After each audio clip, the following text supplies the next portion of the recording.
There has been an Afghan embassy in London since 1922, though there was no accredited Afghan ambassador from 1981 to 2001. The 19th century was a period of diplomatic competition between the British and Russian Empire for spheres of influence in Asia, known as the Great Game to the British and the Tournament of Shadows to the Russians.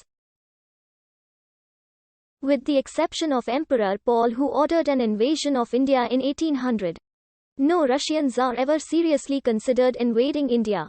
But for the most of the 19th century, Russia was viewed as the enemy in Britain, and any Russian advancement into Central Asia was always assumed to be directed towards the conquest of India. As the American historian David Fromkin observed, no matter how far-fetched such an interpretation might be, in 1832, the first reform bill lowering the franchise requirements to vote and hold office in Britain was passed, which the ultra-conservative Emperor Nicholas I of Russia openly disapproved of, setting the stage for an Anglo-Russian Cold War, with many believing that Russian autocracy and British democracy were bound to clash. In 1837, Lord Palmerston and John Hobhouse, fearing the instability of Afghanistan, the Sindh, and the increasing power of the Sikh kingdom to the northwest, raised the spectre of a possible Russian invasion of British India through Afghanistan. The Russian Empire was slowly extending its domain into Central Asia, and this was seen by the East India Company as a possible threat to their interests in India. In 19th century Russia, there was the ideology of Russia's special mission in the East. Namely, Russia had the duty to conquer much of Asia. Though this was more directed against the nations of Central Asia and the alleged yellow peril of China than India, the British tended to misunderstand the foreign policy of the Emperor Nicholas I as anti-British and intent upon an expansionary policy in Asia.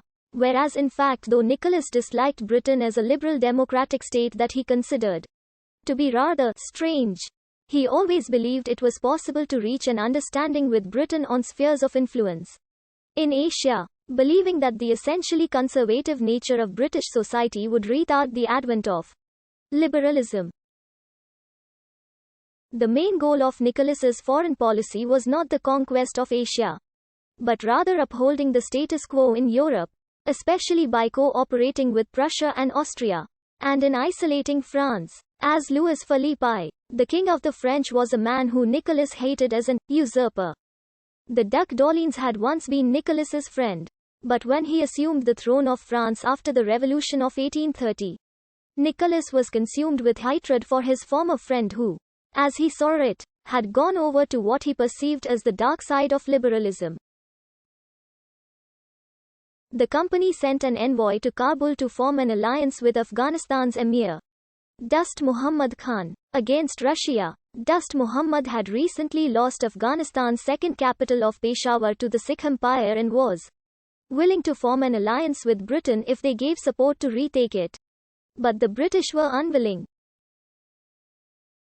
Instead, the British feared the French-trained Dal Khalsa, and they considered the Sikh army to be a far more formidable threat than the Afghans, who did not have an army at all, instead having only a tribal levy where under the banner of jihad tribesmen would come out to fight. For the emir, the Dal Khalsa was an enormous force that had been trained by French officers, was equipped with modern weapons, and was widely considered to be one of the most powerful armies on the entire Indian subcontinent. For this reason, Lord Auckland preferred an alliance with the Punjab over an alliance with Afghanistan, which had nothing equivalent to the Dal Khalsa. The British could have had an alliance with the Punjab or Afghanistan, but not both at the same time. When Governor-General of India Lord Auckland heard about the arrival of Russian envoy Count Jan Prosper Witkiewicz in Kabul and the possibility that Dost Muhammad might turn to Russia for support, his political advisers exaggerated the threat. Burns described Witkiewicz. He was a gentlemanly and agreeable man, of about 30 years of age, spoke French, Turkish and Persian fluently, and wore the uniform of an officer of the Cossacks. The presence of Witkiewicz had thrown Burns into a state of despair. leading one contemporary to note that he abandoned himself to despair, bound his head with wet towels and handkerchiefs and took to the smelling bottle. Dost Muhammad had in fact invited Count Witkiewicz to Kabul as a way to frighten the British into making an alliance with him against his archenemy Ranjit Singh, the Maharaja of the Punjab. Not because he really wanted an alliance with Russia. The British had the power to compel Singh to return the former Afghan territories he had conquered, whereas the Russians did not. Which explains why Dost Muhammad Khan wanted an alliance. Why?